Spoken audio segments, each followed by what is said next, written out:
सभी प्यारे साथियों को नमस्कार। मैं शीतल भाटी आप सभी का स्वागत करती हूं आपके अपने प्यारे परिवार टीचिंग एग्जाम्स TWA पर। तो आज का आपका टॉपिक रहने वाला है बिक्स और कैल्प, जो कि आपकी CTET की परीक्षा में हर बार पूछा जाता है और यहाँ आपको काफ़ी कन्फ्यूज़न रहती है और आपकी कमेंट भी आ रही थी, मैम इसकी कन्फ्यूज़न को भी दूर कीजिएगा, कैसे करें क्या करें। तो देखो भाई, बिक्स यानी कि बुनियादी संचार कौशल, जो हम बातचीत की आपसी बातचीत जो करते हैं यानी कि संप्रेषण के लिए जो प्रयोग की जाती है। और कैल्प यानी कि संज्ञानात्मक शैक्षणिक भाषा प्रवीणता। संज्ञानात्मक यानी कि जो अकेडमिक स्तर पर जिसका हम प्रयोग करते हैं पाठ्य पुस्तक के स्तर पर। अब इनको और डिटेल में हम आगे पढ़ते हैं, ठीक है, चलेगा। कि भाषा दक्षता के दो प्रमुख पहलू हैं जिन्हें दूसरी भाषा सीखने वालों को हासिल करना चाहिए। और पहली बात कहें, अगर बिक्स और कैल्प का सिद्धांत किसने दिया तो जानेंगे, जिम कमिंस नामक एक भाषा वैज्ञानिक है जिन्होंने बिक्स और कैल्प के बारे में पहली बार बात की थी। तो बिक्स की फुल फॉर्म की बात करें क्या है, तो कहेंगे बेसिक इंटरपर्सनल कम्युनिकेटिव स्किल्स, ठीक है, बेसिक इंटरपर्सनल कम्युनिकेटिव स्किल्स। और इसको हिंदी में बोलें तो क्या कहेंगे, संवादात्मक दक्षता। क्या कहेंगे, संवादात्मक दक्षता या संप्रेषणात्मक भाषा कौशल, या फिर ब्रैकेट में एक और नाम लिखा हुआ इसका हिंदी में कि अंतः वैयक्तिक संप्रेषणात्मक कौशल, या फिर कहें बुनियादी पारस्परिक संचार कौशल, बुनियादी भाषा संचार कौशल, इसी के नाम है। और कैल्प की अगर फुल फॉर्म की बात करें तो क्या है, तो कहेंगे कॉग्निटिव अकेडमिक, एडवांस नहीं है, academic, ACADEMIC, cognitive academic language proficiency यानी कि कैल्प्स, या अकादमिक दक्षता या ज्ञानात्मक शैक्षणिक भाषा निपुणता के रूप में पहचाना जाता है। सबसे पहले मेरा जो मेन फोकस रहता है कि आप उनके नामों से परिचित रहो, इसको किस किस नाम से हम बोल सकते हैं। तो बिक्स का क्या है, basic interpersonal communicative skills, Hindi में बोले तो संवादात्मक भाषा दक्षता या मूलभूत अंतः वैयक्तिक संप्रेषणात्मक कौशल, इसी का नाम है। क्या कहेंगे, मूलभूत अंतः वैयक्तिक संप्रेषणात्मक कौशल, या फिर अंतः वैयक्तिक संप्रेषणात्मक कौशल, और या फिर संप्रेषणात्मक कौशल कहें तो भी आपका बिक्स है। और कैल्प की बात करें तो ये आपका है संज्ञानात्मक शैक्षणिक भाषा निपुणता या ज्ञानात्मक शैक्षणिक भाषा निपुणता या अकादमिक दक्षता, या फिर क्या कहेंगे, अकादमिक दक्षता। अकादमी यानी कि जो अकेडमिक स्तर पर जिस भाषा का प्रयोग करते हैं यानी कि पाठ्य पुस्तक की भाषा, वो आपकी कैल्प के अंतर्गत आ जाती है, ठीक है। चलो अब इनको और डिटेल में पढ़ते हैं कि आधारभूत अंतर वैयक्तिक संप्रेषणात्मक कौशल यानी कि बिक्स, फुल फॉर्म अभी हमने पीछे देखी, बेसिक इंटरपर्सनल कम्युनिकेटिव स्किल्स, ठीक है। तो आधारभूत, इसके नाम से ही आपको पता लग रहा होगा, आधारभूत यानी कि जो हमें जीवन में अपनी बातचीत, आधारभूत संप्रेषण के लिए जिसकी अपनी बातों को एक दूसरे तक पहुंचाने के लिए, वार्तालाप करने के लिए जिस कौशल की आवश्यकता है, वही तो है आधारभूत अपने जीवन के लिए। तो इसलिए कैसा है, आधारभूत यानी कि दैनिक वार्तालाप की भाषा को कहा जाता है। जैसा कि नाम से ही प्रतीत होता है बिल्कुल कि आधारभूत अर्थात दैनिक दिनचर्या के वार्तालाप हेतु बोलचाल की योग्यता जो हमें आवश्यक है संप्रेषण करने के लिए, अपने विचारों को आदान प्रदान करने के लिए, ठीक है। उदाहरणार्थ, खेल के मैदान में, फोन पर या अन्य लोगों के साथ सामाजिक रूप से बातचीत करने के लिए इस्तेमाल की जाने वाली भाषा बिक्स का हिस्सा है। कौन कौन सी भाषा, भाई कुल मिला के अगर कहें तो रोजमर्रा की भाषा, दैनिक दिनचर्या की भाषा, दैनिक वार्तालाप की भाषा, जो हम परस्पर अपने घर परिवार में अपने यार दोस्तों मित्रों के साथ जो बातचीत करते हैं, बाबू सोना के साथ जो बातचीत करते हैं, ये सभी हमारे किसके अंतर्गत आ जाते हैं, ये हमारे बिक्स के अंतर्गत आ जाते हैं, ठीक है। खेल के मैदान में आया हुआ है प्रश्न कि खेल के मैदान में परस्पर जो मित्र बातचीत कर रहे हैं वो क्या है, वो बिक्स के अंतर्गत आएगी। तो वही आधारभूत संप्रेषण, बातचीत करना आपस में, वो सभी बिक्स के अंतर्गत आएंगी, रोजमर्रा की भाषा। तो बिक्स को विकसित करने में शिक्षार्थी को 6 महीने से लेकर 2 साल तक का समय लगता है। अगर बात आए कब का, तो कहेंगे 6 माह से कितना, 2 साल तक का समय बिक्स को विकसित करने में आपका लग जाता है, यानी कि आधारभूत संप्रेषण का, आपका संप्रेषण को विकसित करने के लिए, ठीक है। और देखिएगा फिर आ जाते हैं ज्ञानात्मक शैक्षण दक्षता।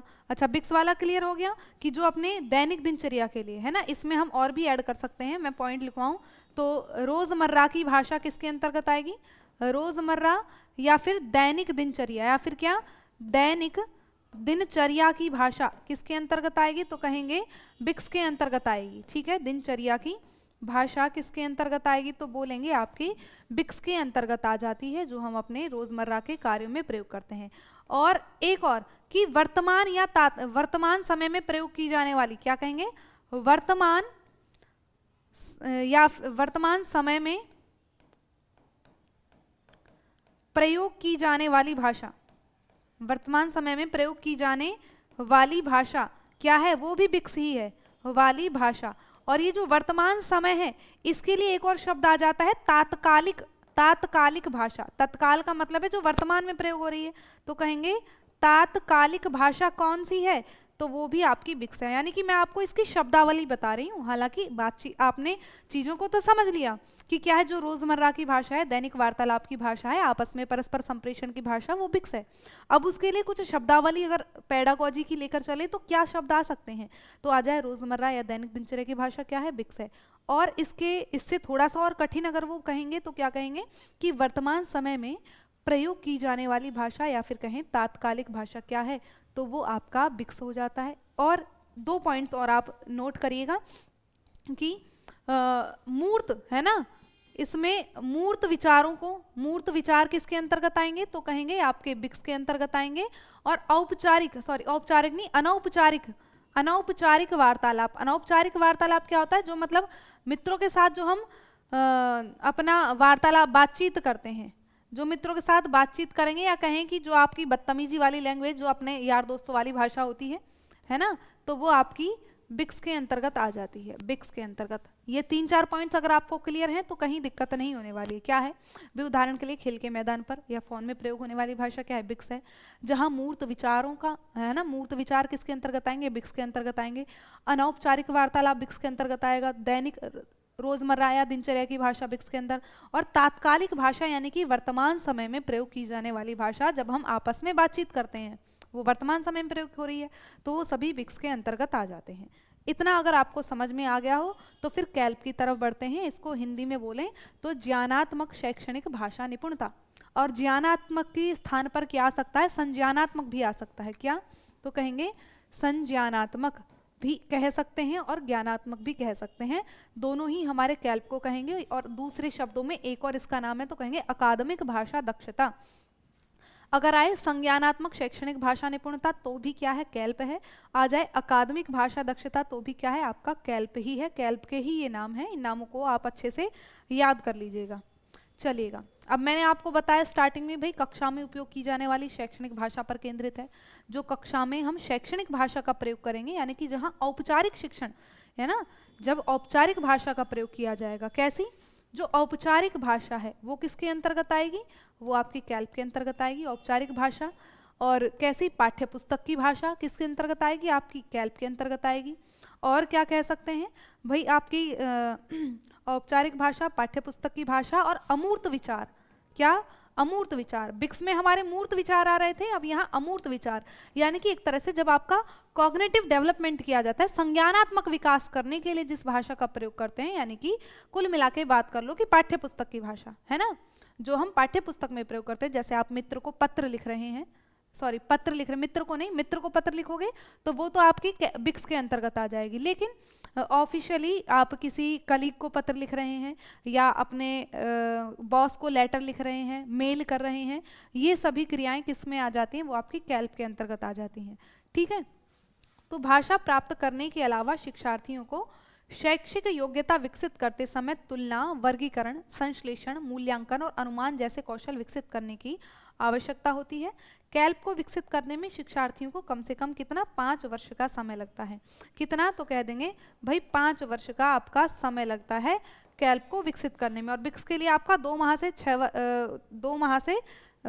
माह से 2 साल का समय लग रहा था, और कैल्प के लिए आपका 5 वर्ष का। कक्षा में सामग्री पर चर्चा करना अमूर्त अवधारणाओं से संबंधित है। और कैल्प औपचारिक शैक्षणिक शिक्षा को संदर्भित करता है। अभी बताया ना किसको संदर्भित करता है, तो कहेंगे औपचारिक शैक्षणिक शिक्षा को संदर्भित करता है। कौन, तो कैल्प। अमूर्त विचार किस में आएंगे, कैल्प में आएंगे। अब इसमें नोट करेंगे हम, जैसे आ जाए समीक्षा करना, है ना, समीक्षा करना किसके अंतर्गत आएगा, कहेंगे कैल्प के अंतर्गत आएगा। टिप्पणी करना किसके अंतर्गत आएगा, कैल्प के अंतर्गत आएगा। मूल्यांकन करना किसके अंतर्गत आएगा, कैल्प के अंतर्गत आएगा। ठीक है, और क्या है, संश्लेषण है ना, संश्लेषण विश्लेषण आदि करना, संश्लेषण करना या विश्लेषण करना, संश्लेषण या विश्लेषण दोनों ही कर सकते हैं, यानी कि शोध करना, अन्वेषण करना, शोध या अन्वेषण, ये सभी किसके अंतर्गत आ जाएंगे, ये हमारे कैल्प के अंतर्गत आ जाएंगे। ये कुछ टैग वर्ड्स हैं, इनको आप याद रखिएगा। तो ये सभी हमारे किस में आएंगे, ये हमारे कैल्प के अंतर्गत आ जाते हैं।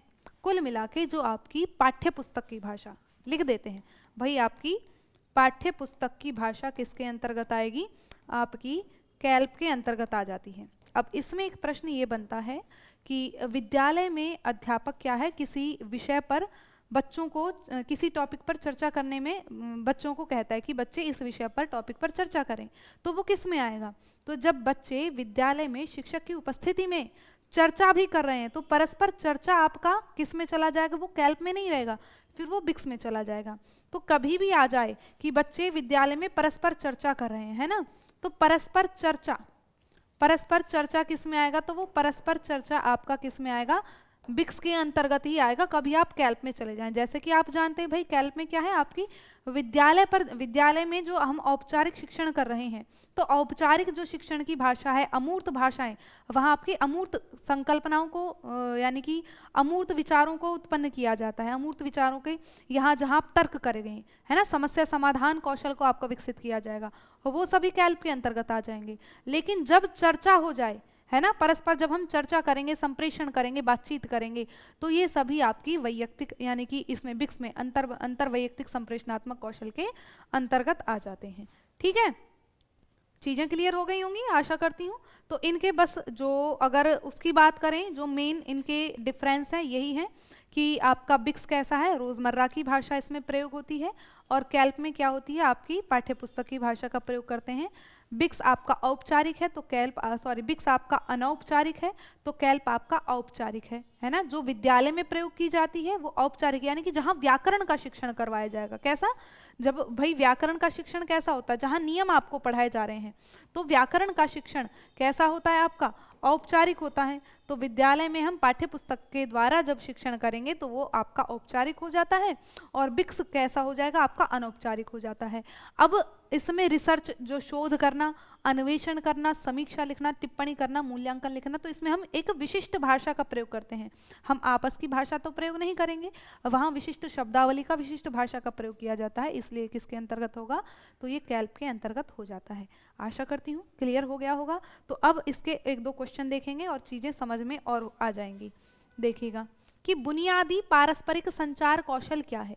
बुनियादी की जगह आधारभूत भी हम पढ़ रहे थे, तो बुनियादी पारस्परिक संचार कौशल की बात की, यानी कि बिक्स की, BICS, basic interpersonal communicative skills की। तो वो क्या है देखेंगे। अभी के लिए परिचित विषयों पर भाषा का उपयोग करना, या उच्च कोटि की सोच। भाई देखो, उच्च कोटि की सोच की बात की जा रही है, यानी कि संज्ञानात्मक शैक्षणिक भाषा निपुणता। तो जहां उच्च कोटि की बात की जाती है वो कैल्प होता है। अमूर्त विचार हमने अभी पढ़े, आपके कैल्प में आते हैं। किसी विषय पर वैज्ञानिक शोध मैंने बताया ना, शोध करना या रिपोर्ट करना या अन्वेषण करना, वो भी कैल्प के अंतर्गत आता है। तो बचता क्या है कि परिचित विषय पर, कि अभी के लिए और परिचित विषयों पर भाषा का उपयोग करना।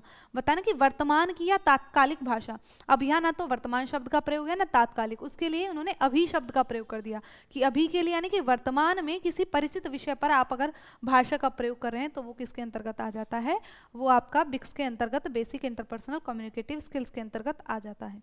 चलिएगा दूसरा प्रश्न कि ए और ब कथनों पर विचार करना है। ए है अकादमिक भाषा विशेषताओं की विशेषता है जो अकादमिक विषयों के लिए विशिष्ट है। बात सही है भाई। अकादमिक यानी कि कैल्प की बात की है ना। तो कैल्प क्या है, जो आपके अकादमिक विषय, जो पाठ्यक्रम है, पाठ्यपुस्तक है, उनकी भाषा है, वो ही अकादमिक है ना। तो अकादमिक भाषा के क्षेत्र में व्याकरण, शब्दावली और भाषा के सभी विषय क्षेत्रों के विमर्श हैं। बताया बिल्कुल भाई। अकादमिक में क्या है, हम औपचारिक भाषा का प्रयोग करते हैं, क्योंकि व्याकरण शिक्षण हम औपचारिक रूप से करते हैं।